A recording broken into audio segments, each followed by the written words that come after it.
جہنم ایک ایسا قید خانہ ہے جہاں مجرم موت کو ترسیں گے، جہاں زانیہ عورتیں، زانی مرد موت کو ترسیں گے، جہاں ظالم موت کو ترسیں گے، کہیں گے او موت تو کہاں مر گئی۔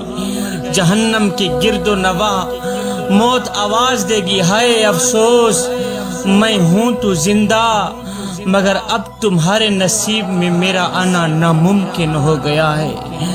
زندگی ساری جھوٹ بولنے میں برباد کر دی، زنا کرنے میں، شرابیں پینے میں، اپنے وطن کے ساتھ، دین کے ساتھ غداری کرنے میں برباد کر دی، معاشرے میں شرم و حیا کا جنازہ نکالنے میں برباد کر دی۔ سن لو جوانو، جہنم ایک ایسا قید خانہ ہے جہاں کے قیدیوں کا لباس بھی جہنم کی آگ سے بنا ہوا ہوگا، قیدیوں کے بستر بھی جہنم کی آگ کے بنے ہوں گے، ان کی چادریں بھی آگ کی بنی ہوئی ہوں گی۔ میرا اللہ فرماتا ہے، یا ایھا الذین آمنوا قوا انفسکم واہلیکم نارا وقودھا الناس والحجارہ۔ اے ایمان والو، تم اپنے آپ کو اور اپنے گھر والوں کو اس آگ سے بچاؤ جس کا ایندھن انسان اور پتھر ہیں، جس کا ایندھن انسان اور پتھر ہیں۔ حضور علیہ السلام نے فرمایا، قیامت کے دن گنہگار لوگ، بدکار لوگ، مجرم لوگ برہنہ اٹھائے جائیں گے۔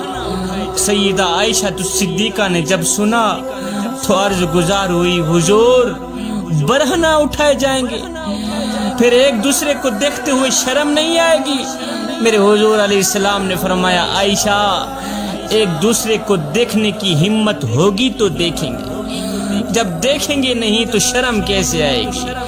ہر کسی کو اپنی ہی لگی ہوئی ہوگی، ہر کسی کی نگاہیں جہنم کی آگ پر ٹکی ہوئی ہوگی۔